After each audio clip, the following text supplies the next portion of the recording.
Oh, hello, good evening, good night.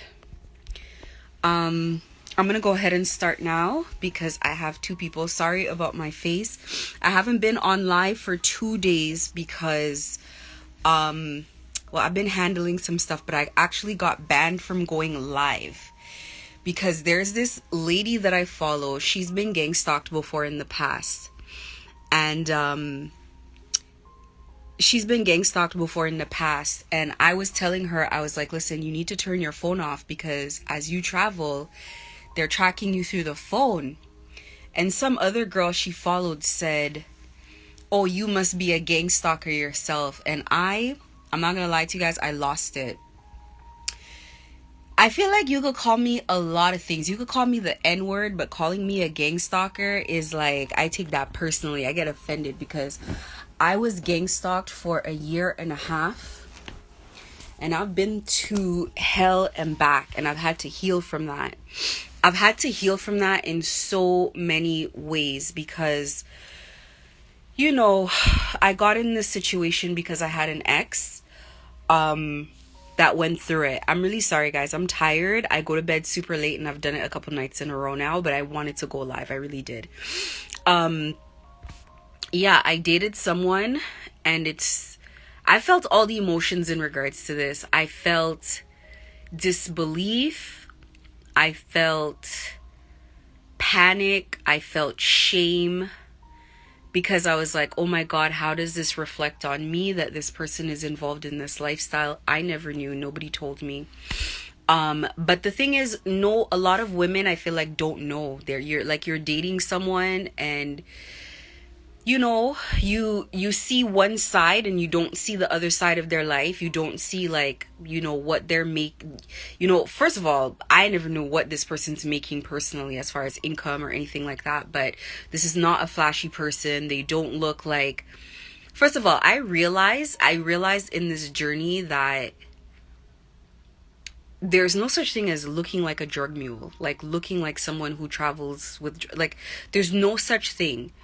You could look like anything. They have older people, they have young people, they have, like, in my time now, I've seen they have celebrities, they have everyone. So, you know, but the thing is, it's like, what I've really seen in this time is just, I've witnessed another side of life that exists, that is traumatizing, and that is so scary.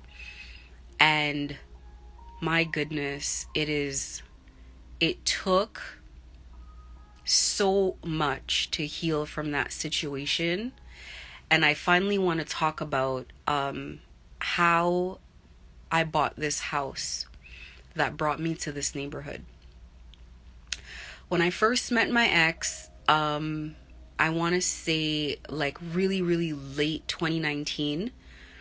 I actually I'm going to tell you guys the full story, as a matter of fact. Swear to God, I'm going to tell you guys the full story. When I first met this person, I had a pop in my tire, a nail in my tire. I got referred to a place to fix the tire. It was a neighborhood I would never, ever go to normally, like ever. And then they told me be there at 7 a.m. But the problem is I couldn't meditate before 7 a.m. The meditation thing is very serious for me. Like, I'll be late, I'll miss appointments, I don't care, I gotta meditate. And I meditated, and then I ended up, Safi, can you come here? So I meditated, and then I ended up getting there at like 11 a.m. But in that particular meditation, I was like, God, I really want to meet, like, I'm ready. I want to meet my soulmate. I want to meet the person that I'm going to be with. Like, together, pass me the sage, pass me the thing. Thank you.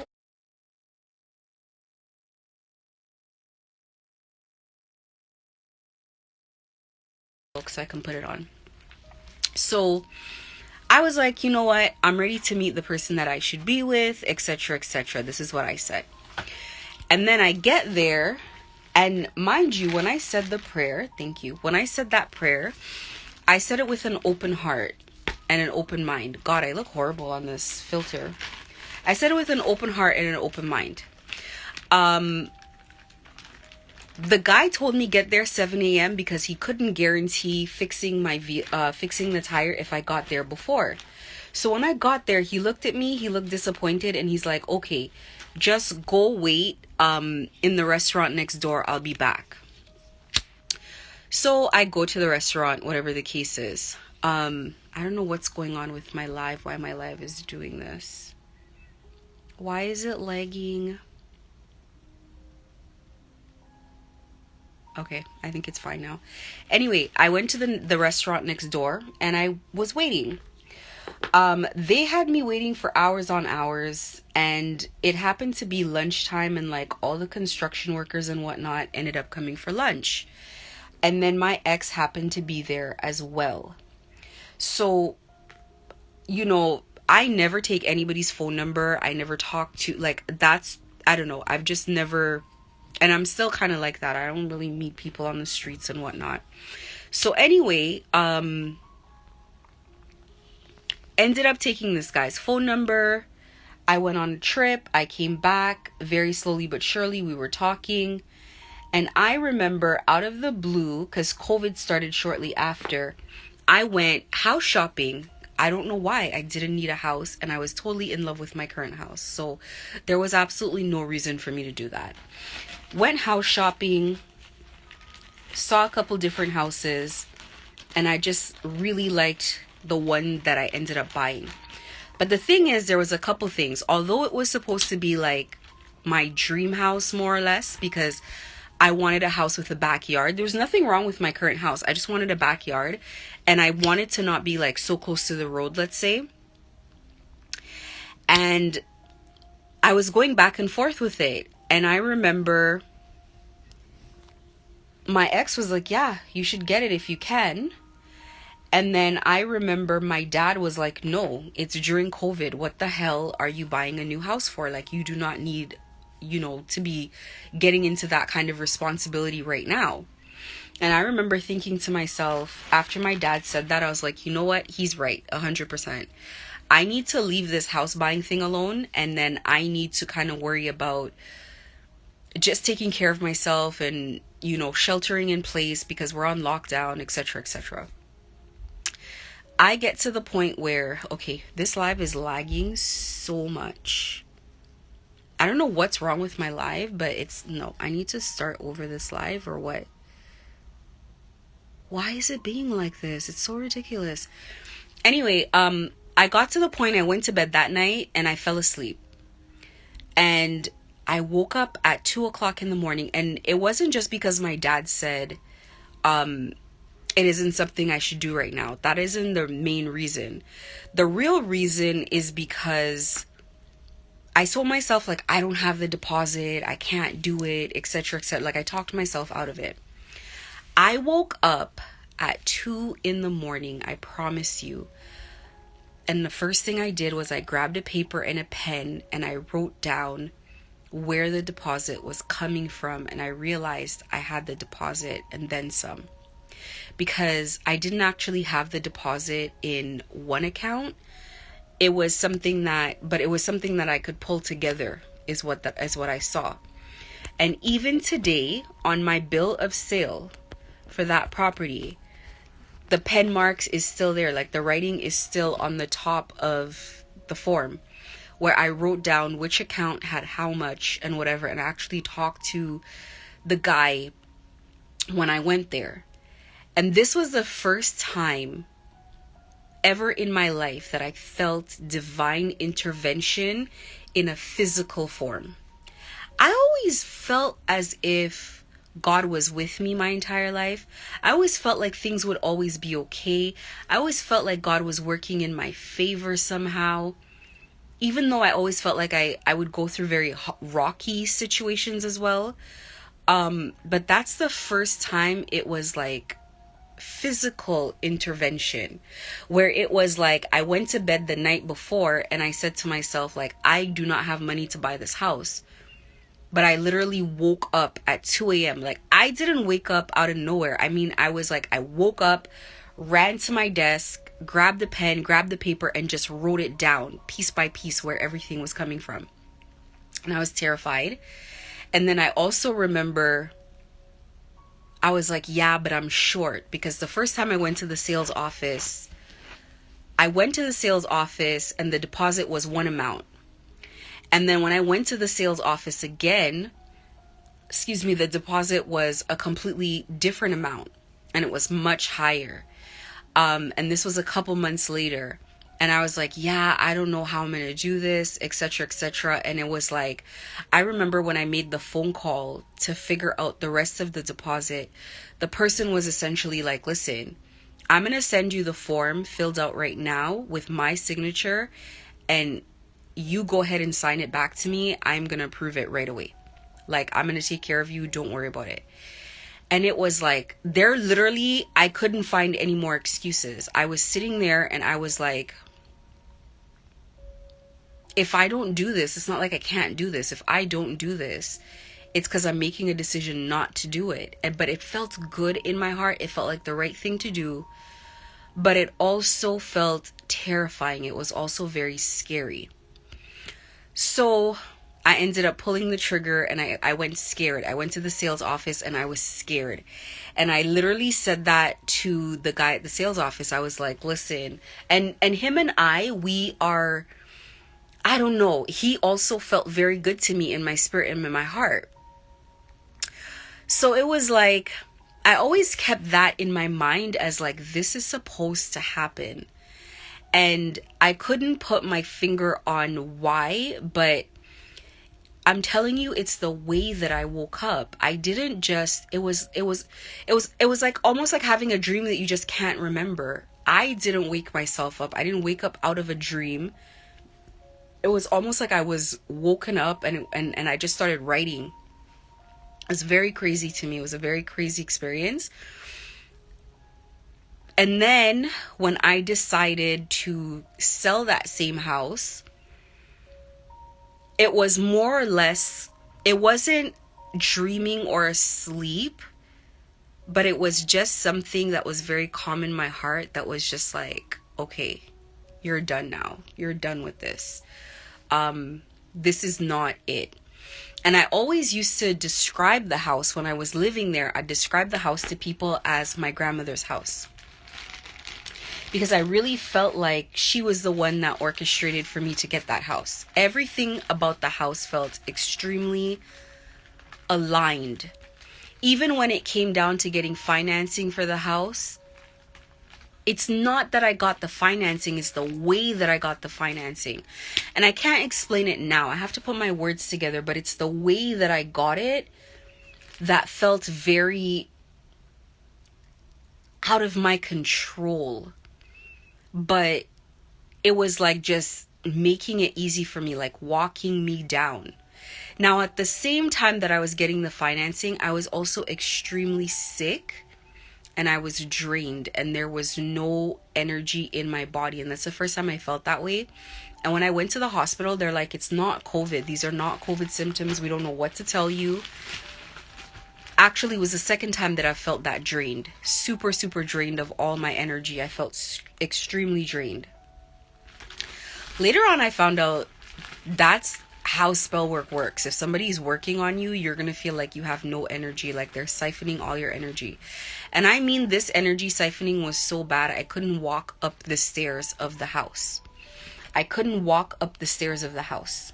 I was literally like, I was weak. There was no energy in me. It was bad. You know, the conclusion that I've come to as far as this home is just that I was meant to live there. I now look at this house and it's like I have no emotional connection to it. So it was easy. It's easy to say goodbye to it. Like, it's bittersweet because, you know, obviously the human part of you is like, oh my God, my home, my beautiful house. Like, I worked so hard for this, etc., etc. But the other part of me is also like, regardless of if it's my home or not, it just kind of feels like I had nothing but bad experiences there, bad memories. I started off really good with the neighbors, and then it turned into slander. It turned into weird vibes. You know, it just wasn't what I expected at all, and I just kind of felt like my time there was done. And it's not, obviously not the end of the rope. I'm very young, but it was just very weird. And I've always been saying, like, I'm gonna tell this story about like how this house came to be, but I really felt divinely guided to go to this house. And despite all the things that I've been going through, like I tell my story about being gang stalked and everything, I just feel like something supernatural happened in my life. And it's like, I did not, like, you know, when I went into the house or the old relationship and everything, I wasn't super into spirituality in the way that I am now, and I wasn't super knowledgeable either. But it was just like I meditate, and like anybody who used to follow my Instagram, like I'd come on Instagram and I'd be like, did you guys pray for today? Did you meditate for today? Etc. etc. Like things like that. But it wasn't it wasn't deep like it is right now. But it's like in my time there, it's like supernatural things were happening. And I can totally understand for people who just don't believe in that stuff or who think that stuff is crazy. I get it. The heck, I get it. I get it 1,000-fold. Shoot, some days in the middle of my journey, I'm like, am I crazy? Like, what is going on? But then I think back to specific things and I'm like, no, I was there. I saw that. My kids were there. My kids saw that. Like, this happened. This is real. And it's like, it freaks me out, but it's like, listen, I know for anybody listening to my stuff, they're probably like, listen, I don't know what this girl's talking about. Saf, can you come one more time, babe, please? Yeah, I'm sure people are like, listen, I don't know what this girl's talking about. I don't know what she has gone through, etc. Like, why she's talking like that. Especially people that don't believe in God. Anybody that doesn't believe in God, I do not expect them to think anything I'm saying is real. But I promise you 100% my lip gloss, please. It's up there by the highlighters right there, please. Thank you. Just go look. Thank you. Yeah, I'm sure people are like, I don't know what this girl has gone through. I don't know what she's talking about. But I promise you, it's like, and I can only be honest about my experience. I don't want to say, like, look, in the beginning, it was in my house that I felt this energy. And in the beginning, it was like, it felt very physical. It felt very real. And I started understanding a lot of things from a different perspective. Like, I started understanding why music is so important and a lot of people are attacked in the music industry. It's because that's how God communicates. That's how God was communicating with me, was through song, was through music. When God was saying, it's time for you to get closer, it's time for us to get closer, that was through song. And it was like, I don't know how, but I understood. When God was saying, you're going to go on a journey, but you need to trust me, that was also through song. Do you know what song? It was Aladdin. It was Aladdin. Okay, I'm playing meditative and like, you know, I play this music in the background when I do my lives, right? But I'm playing meditative music the entire time. And so Disney songs do not come up on my playlist at all. Like, that is not on my playlist. And I was playing my playlist and all of a sudden the Aladdin song comes on and I'm not paying it any mind. I hear it. I stop. I'm in the bathroom and getting ready. I stop. I hear it. And then I'm like, oh, well, and I continue with my day. And then all of a sudden it goes, do you trust me? And she's like, what? And she has a confused look and he's like, do you trust me? And then she's like, yes. And I really felt like in my heart, I was like, God was asking me, like, do you trust me? And this was prior to me going on the craziest experience I've ever had in my entire human freaking life. This is not the first time that God has spoken to me through music. There was another critical time. I was listening to, again, meditative music and I was praying. And there was a point in my day where I had spoken to my ex and he was very hostile with me. And you can imagine I'm being gang stalked and it's a horrible time for me in my life. And I need this person more than anything, at least just their encouragement. And when I spoke to him, he was so cruel. And I tried to hold it together and I was like just praying around my room. I was saging my room and I started crying. And immediately as I started crying, the music changed on my laptop and it changed to, it was a man singing. I'm going to find the song. Why would I not memorize the song? But the lyrics of the song basically said, it was basically a man saying that he's not available at the moment, that he needs to take care of himself. But he knows that this woman deserves the most. I have to find the song. Oh my God. And while I was praying, I just stopped. And I stopped saging and I went to sit on my bed. And I listened to the entire song and I stopped crying and I wiped my tears.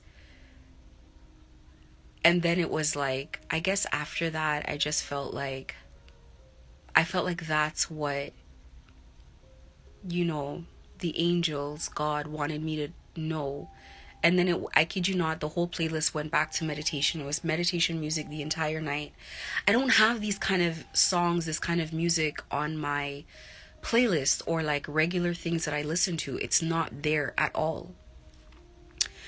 And I just realized that the reason why they hijack the music industry is because God puts songs in people's hearts. And there's certain songs I know for a fact God was in the studio with people when they recorded this. Like, this was not just recorded for no reason. God put this song, God was like in the studio with someone. There's no other explanation that you can convince me of. That's how I feel. And anyway, there was another thing that I wanted to talk about too in relation to this song and this music thing. There's a couple anyway.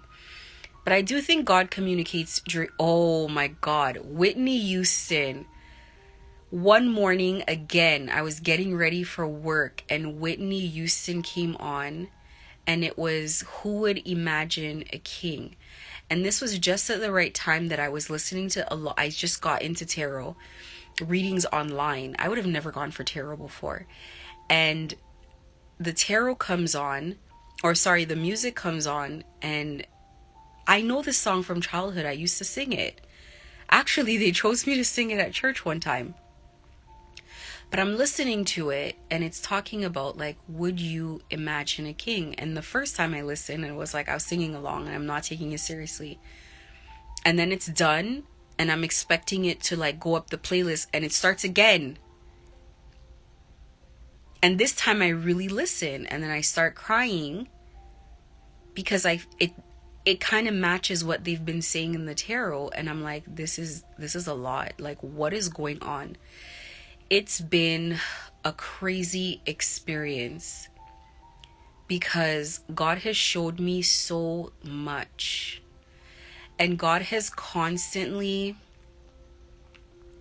spoken to me and I've seen things and it's freaked me out, but like not in a bad way, in a crazy way. And I guess this is why I just like allow people to have their own spiritual beliefs and whatever they want to believe they can. Because first of all, I was not this spiritual before. But it's like something just shook my system where it's like, no. God is not just like in the air or like a prayer that you say and then you hope it comes into your reality. Like, it's physical. It's a physical, real presence that's taking care of you. And it doesn't matter how it communicates. It communicates. I'm telling you, whether it's vivid dreams, whether it's what feels like a full body seizure, whether it's somebody coming and saying something to me, whatever it is, I have been guided step by step through this journey of being gang stalked. I've been guided step by step by God, and it has been nothing short of supernatural. And I have changed so much. I've seen myself change, and it's terrible because I know when I first came on here, I was doing lives. I had so much pent up anger bottled up and lost my cool. But there are things I know about myself now that I think are undeniable about my connection with God. And it's crazy, man. It's crazy the way this thing has unfolded. I don't know what to say. When God presented herself to me, I talked about the first dream, and I talked about kind of like how I saw myself in that dream, and I said like I looked very vulnerable, etc., etc. But then as she started revealing herself more to me, it was not just dreams or if I'm asleep. It was like in the daytime type of thing. And I remember, or during meditations, or just all kinds of times, like all the time. And I remember always, she would always be cloaked, but it would always feel like a very warm, loving energy. But she was always cloaked. And I remember one day I asked her, I was like, can you please show me what you look like? I would love to see what you look like. And she hesitated, but she did. And I remember when I saw her, I was like, don't you dare ever hesitate again. Because her energy is so beautiful. And this is the only thing that I can really talk about. Because I know, coming from a Christian background, it's taken a lot for me to like adapt to these beliefs as well, coming from a Christian background. My grandmother, who I love, who spiritually I feel very bonded to her. My grandmother was a devout Christian, and I got a lot of things from her. And it was my grandmother, when all of this was starting, that I really felt like I wanted to get close to. And it was in invoking my grandmother that kind of introduced this energy as well. So it was like, this is why it was trusting, but really what solidified the bond is how warm and beautiful this energy is. And this is the energy of love. Like, no doubts about it. I'm telling you, it was so magical. It was so beautiful. I cried a lot because it was just like feeling like you've never been loved in your life before. Like you've never actually experienced love before. It's been a beautiful journey. It's felt like reconnecting. It hasn't felt like meeting an energy for the first time. It's felt like an energy that I've known for forever, but it always felt like a feminine energy, and it always felt very warm. And so I instinctively started calling this energy mother, and I would always want to be around her. I wanted to be like her. As I saw her personality, I just couldn't believe what I was going through. Like, this is actually real. Like, it was just, I don't know, it was crazy to me. And then I started getting more and more, like I said, into tarot. And then they're calling, whatever energy that they deal with, mother as well. And all of it, it's like there are other terminologies and stuff that came up, but, divine feminine and all that. But it was like, I knew all of this stuff before seeing it on tarot. If it wasn't for this energy, I wouldn't have gotten into tarot. I felt it was a female energy, but I wouldn't say that out loud to anyone, because I didn't want people to think I was crazy, because everybody knows, God as God the Father, and I didn't want to seem like, what am I talking about, this mother energy? this mother energy is extremely real. And she is who has gotten me through this most horrific period of time in my life. And she's guided me through everything step by step. And I have just been like, besides myself, how loved and protected for the first time I feel in my life. And she just always knows what I need to hear, where I need to go, who to talk to, who to not talk to. It's insane. It is insane. This is who I want to embody. This is the energy that I want to be like. She is so graceful. She listens. She hears me. She's compassionate. She's hurt when I'm hurt. I can't explain it, but I guess that's why whenever I make these videos for my YouTube, I didn't even pin my YouTube. Let me pin my YouTube comment.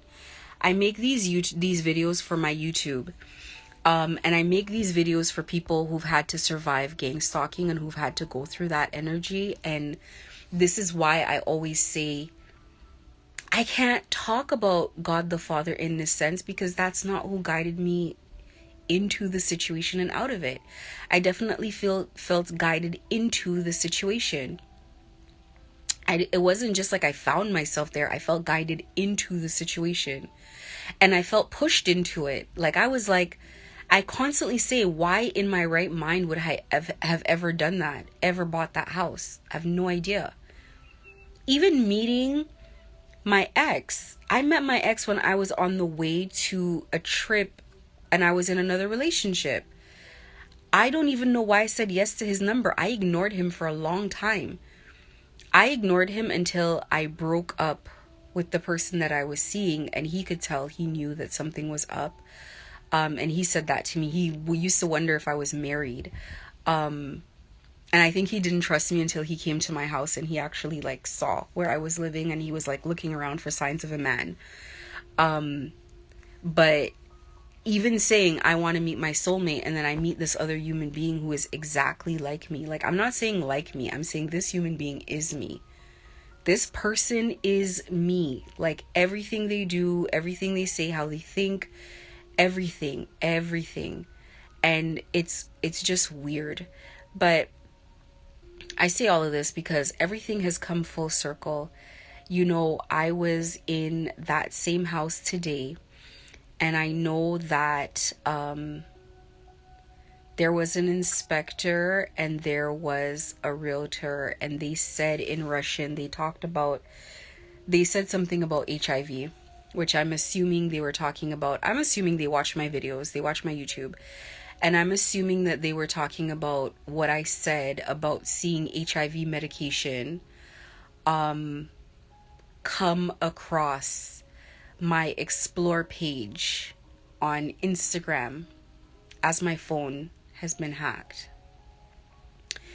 And it's not just HIV medication. There's been very specific mental health medications. There have been medications for specific illnesses. It's been crazy. There's been childhood cancer. There's been not just cancer, but childhood cancer. There's been all kinds of crazy, messy things that have come across my timeline. All kinds of messy things. But, I'm assuming that they've seen it. So I don't know if the community is now gossiping about it, and they're gossiping about, what has happened here and what I've seen and what I'm talking about. There's been different people on my phone at different times, and I can tell there's definitely been times where there's a Muslim female that lives in Vaughan, and then I get all the ads. Imagine that, gang stalked and hacked. And I get all the ads for Muslim women of Vaughan and for children of Vaughan, Muslim children of Vaughan, and children's programs and whatever. I used to assume it was my neighbor's wife, but I didn't care. But Muslim women in Vaughan, one was on my phone. And then there was another person that would be on my phone, and then I'd get like nonstop baby ads. So it would be like baby, it would be like RESP, or there's a Canadian something program for kids. It would be like kids toys or kids programs or whatever. And it's like, imagine your explore page all of a sudden flooded with stuff for children. And then it changes, it switches up, and now you're seeing all this stuff about like medications and like gay men in like underwear and like payday loans and like repair shop for sale in Etobicoke and like all kinds of, I'm telling you, all kinds of stuff coming up on my timeline. And I remember I would test it out to see like what on earth this is about. So I Googled one of the medications, and then I found the name of this complex disorder, and I can't remember it. It's hyper something something hyper, it's a nerve disease. It's like a disease with your nerves, but it's painful. It causes open sores. Hyper something, and it's called like HP something something. I can't remember. And I knew my phone was hacked, so I'd go on Twitter.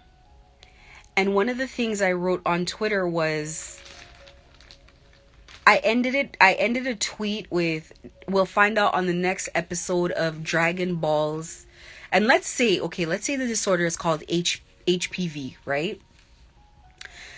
I was like, oh, we'll find out on the next episode of Dragon Ball's HPV. And then I Googled the disorder, and I put the disorder, a picture of one of the pictures on Google Images on the tweet. That tweet, now mind you, my Twitter page was private, and I had 0 followers on the page. It was private with 0 followers. And I kid you not, as soon as I put up the tweet got reported. And it wasn't even possible for anyone to even see that tweet. And that's how I knew that all of the ads and stuff that I was seeing was like real. And it was like, because at first when I saw the ads for like credit card payments or debt payments and whatever, I was thinking, I was like, maybe they want me to have anxiety about like not paying my bills and stuff. So I would ignore it.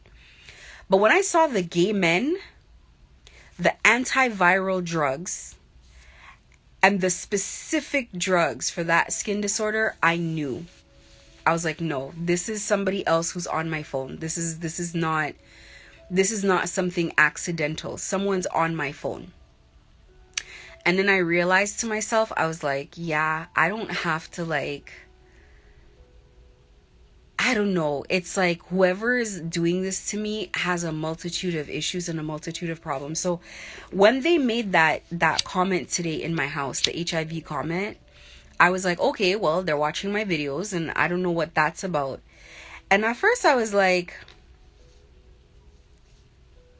wait a minute. In my heart, I was like, is he planning on suing me? Because I said this in a video that I saw this medication on my explore page.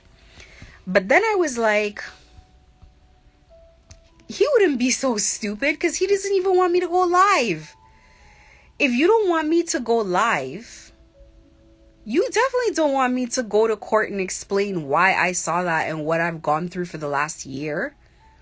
But I don't know. People are weird. People are different. And I don't know. It's everybody's right to do what they want to do. And if that's what this human being wants to do, is they want to take me to court, they can completely can. I would love to add legitimacy to what I'm saying by putting it in court documents and by saying what I have to say. And there's a multitude of reasons why a person has to do what they want to do, you know? However, it's so crazy. I've been in this situation. I do see and feel that there are, and I'm not making excuses for anyone, but I do feel that there are a percentage of people that didn't know this was what was going on. They may have been involved, but they didn't know that this was what's going on until I spoke up about it. I do think so. And the reason I'm saying so is, it kind of seemed like even when I was coming out of my store location, But it just kind of seemed like people were just kind of taking the lead on certain things and just seeing that there was an injustice. Now, I could be wrong because I've been wrong a lot. I don't know people, and I don't know. I'm surmising. But it just seemed to me like there was a percentage of people that saw this situation and just said, this is not right. And I remember when I was see mother saying yes. I remember when I was getting out of the store, it's the way this gentleman who was going to take over the store location talked to me, looked me in my eyes and shook my hands and said my name, my first name, as if he knew me. Never met this man before in my life. But the way he looked at me and he shook my hands, but it wasn't in a mocking, like looking down, condescending way. It was like, it's a pleasure to see you. It's a pleasure to meet you, he said. And he looked me in my eyes and he cupped my hands. And I said to myself, yeah, something's going on here and I don't know what it is. And I have to leave things in God's hands because I have found no hands more capable of doing what has to be done in my life. I've left everything in her hands, from my finances, getting me out of this situation, the injustice that's happened here.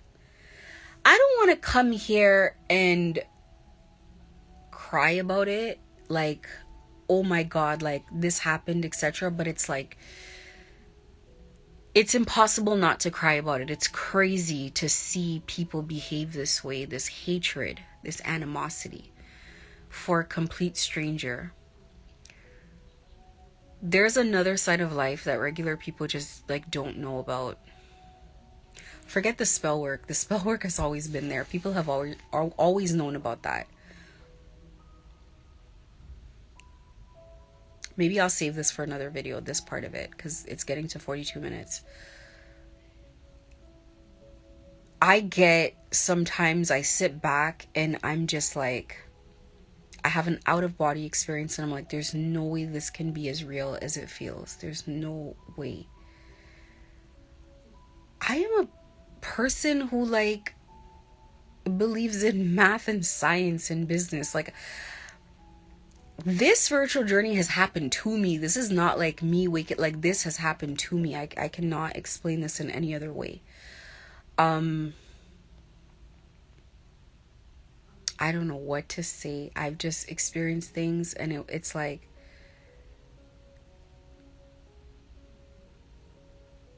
I'm remembering myself is what I'm gonna say.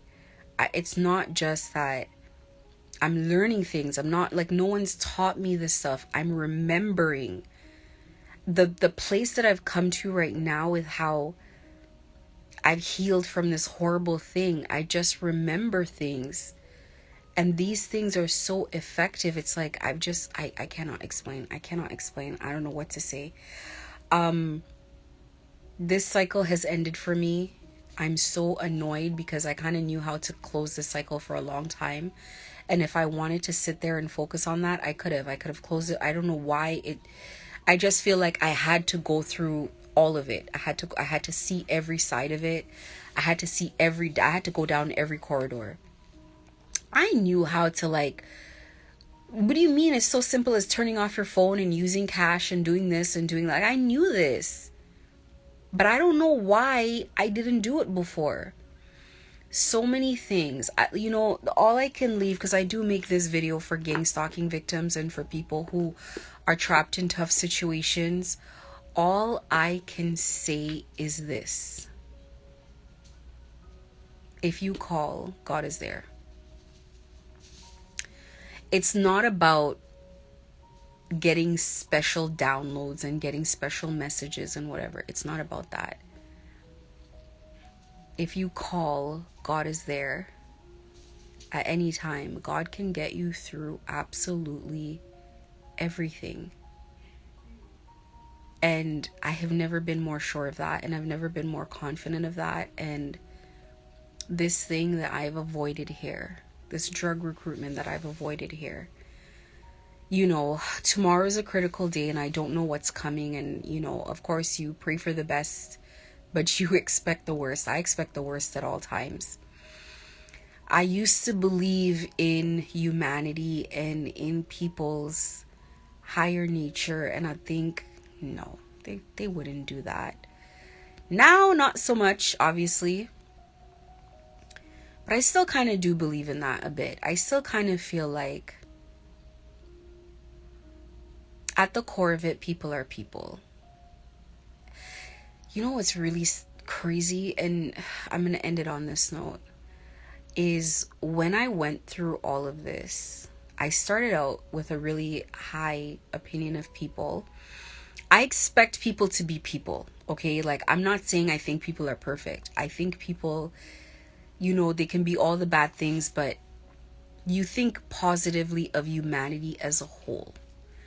And the experiences that I have with people coming into this situation have been, even in the middle of gang stalking, it's like, I don't think people hate me. I think people were paid. That's how I feel. I think John Ferreira hated me, but I also feel like John Ferreira did what he did because of money, mostly, and then he started hating me. I do think he was very envious of me because he saw my spiritual connection. But in the middle of it, there came a point, and that's the purpose of gang stalking, is they want you to feel like everybody is just horrible. Everybody's a horrible person. You can't trust anyone. So it does take away from how you feel about the world. And then I've come full circle, and I've just thought to myself, people have got to have some humanity. You know, in the middle of it, I was like, yeah, people are horrible. And I used to ask God, I was like, why are you insisting on helping people?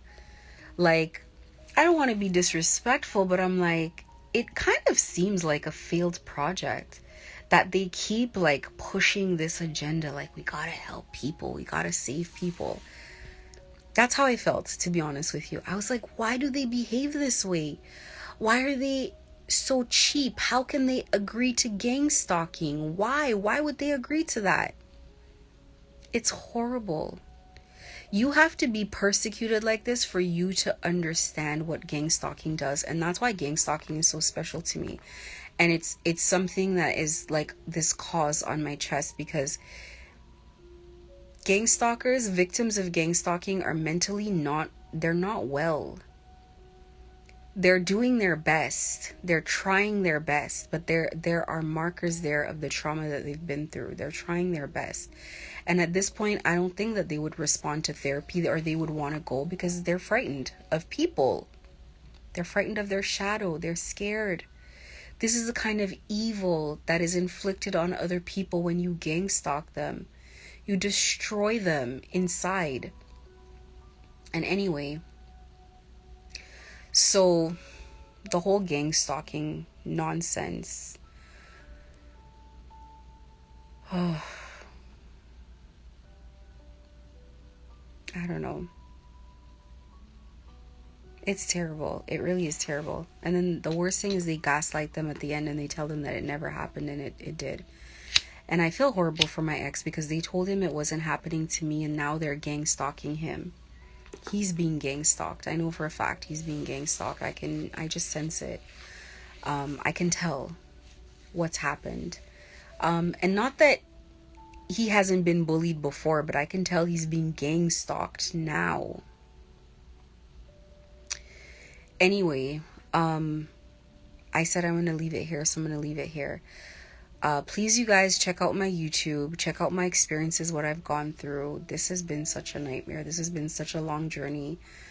I don't know what to say. I've just been through everything and back. I've been through hell and back.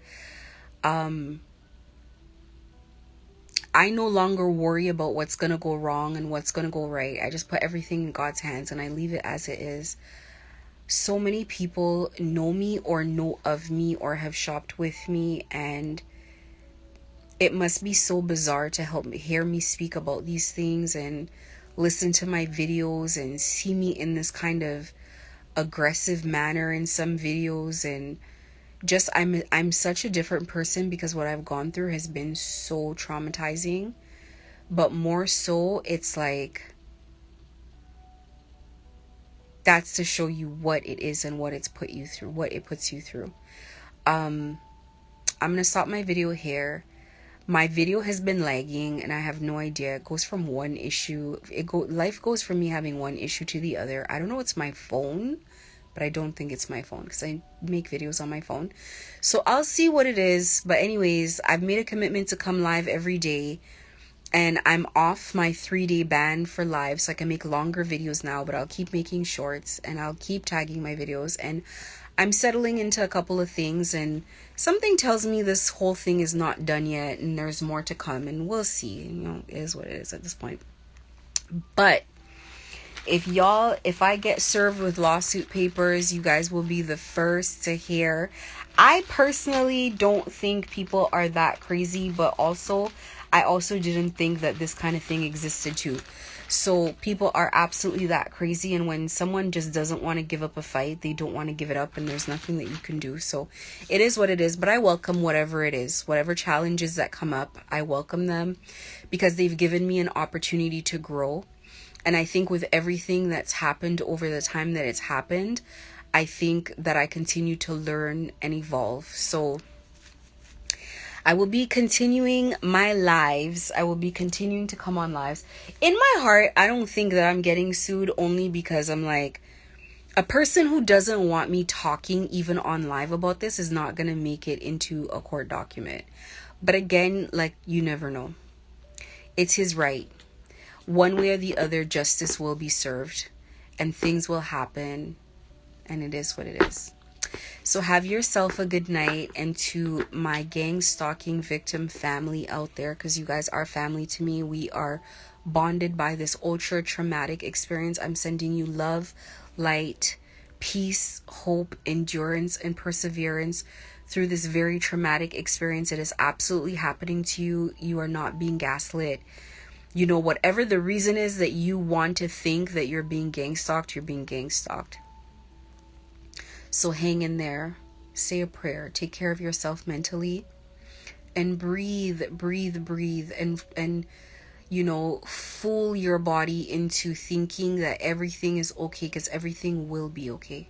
Sending lots of love, and have a good night.